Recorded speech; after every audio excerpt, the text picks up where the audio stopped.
Hello and welcome to AutoStop once again. Today, what we have here is a 2024 Honda Elevate, and Honda unveiled the Elevate compact SUV today, and it marks a return of the Japanese brand to the SUV space after a long absence in the Indian market. It will go on sale in India first, followed by other overseas markets like Africa and other places. Honda Elevate will rival the best-selling compact SUVs in that space, such as the Hyundai Creta, the Maruti Suzuki Grand Vitara. I have done an extensive video on the Maruti Suzuki Grand Vitara. If you are interested, you can check it out with the link on my top left corner. It goes up against the Kia Seltos, the SKoda, Kushak, Volkswagen Taigun, and then MG Astos, and Toyota Hyryder, guys. So these are the space that the Honda Elevate is going to play within. And Honda is betting that it's going to make lots of wave and bring in lots of customers. So without wasting much time, let's go have a look at what Honda is presenting to us this morning. And I'll begin with the dimensions of what we are getting on the Honda Elevate. And to start with, it actually measures 4,312 millimeters in length, 1,790 millimeters in width, and 1,650 millimeters in height, and it has a wheelbase of 2,650 millimeters long. So something that you might be considering is a ground clearance, and this one has 220 millimeters of ground clearance, which is higher than what is offered on the Renault Captur and then the Duster all-wheel drive. Both of these cars have been discontinued though, but then Honda promises that the Elevate has higher chassis rigidity to resist flex and deformation over the years.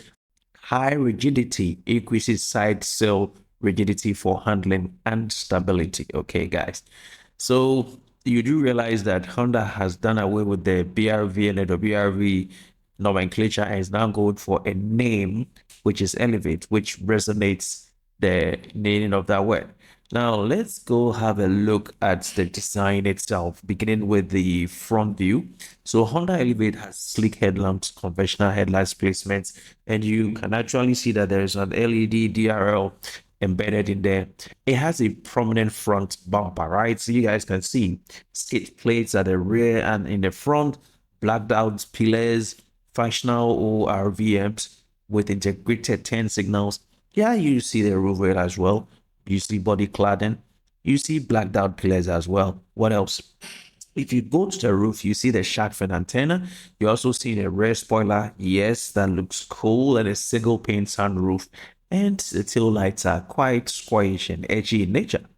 Right, so you see a lot, but these are about a few that I spotted that I thought is worth mentioning. But let's get to the interior and touch on a few prominent areas also on the interior. And before the interior, the tailgate section has an angular profile which enhances the SUV street presence of this Honda Elevate.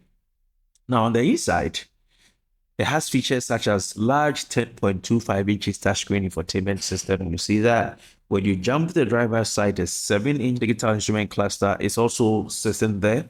Support for wireless Android Auto and CarPlay functions are here now. Wireless charging, ventilated seats, premium fabric upholstery, and you know what? You can actually confirm that Honda is putting lots in this car. So there's ambient lighting, automatic climate control, leather wrapped steering wheel, and gear knob and steering wheel mounted controls, guys.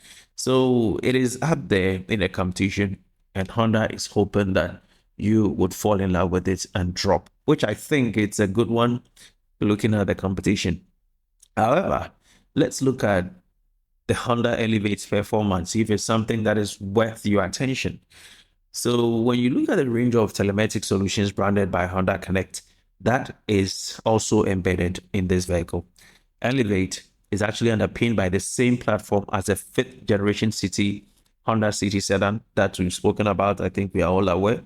Honda Elevate compact SUV will borrow the new twin cam 1.5 liter petrol model that sits on the fifth gen Honda City, and that churns out 121 PS of max power and 145 Newton meters of torque. Now, you have the option to go for a 6-speed manual or a CVT gearbox, guys. So that will be up to you, depending on what you like to. And there are lots of camera-based sensor attitudes that Honda plays on this Elevate, including the collision mitigation braking system, And what is encompassed in Honda Sensing Advanced Driver's Assistant Suite. But where I want to touch on again is that the Elevate achieved the UNR 127 pedestrian protection test, which is good. And Honda is actually promising that when you get to the interior, you get good leg room and head impact performance too, with its advanced compatibility engineering body shell, which is good. We hope you never get to use that, but if it happens, Honda says you are protected because there's an optimized frame pad placement, which helps disperse front collision force over a wider area, and that is good for you as well. Other notable features include smartwatch integration with the Wear OS by Google, unauthorized access alerts, high alerts. So Honda is actually, giving you all the goodies you need on this vehicle. And as we bring this to an end, the company, as in Honda, has expressed ambition of turning India into a global market for the manufacturing of some of its cars. And so Honda already has a strong hybrid tech, but it won't be available with the Elevate at the time of launch. We are hoping that it may come later date when this thing comes to the market.